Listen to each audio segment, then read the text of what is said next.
它主要吃这个鹅的本身的鲜度，一定要当天煮、当天买、当天吃，这种鲜度是最好的。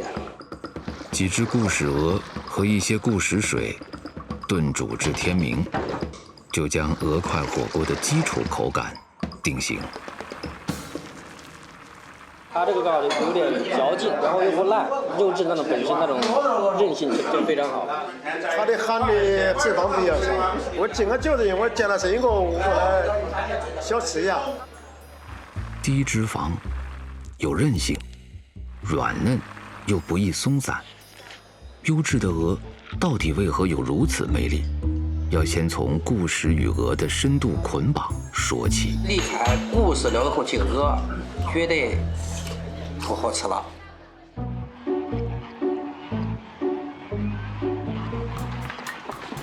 鹅是固始的吉祥物，也是固始美食的代言人。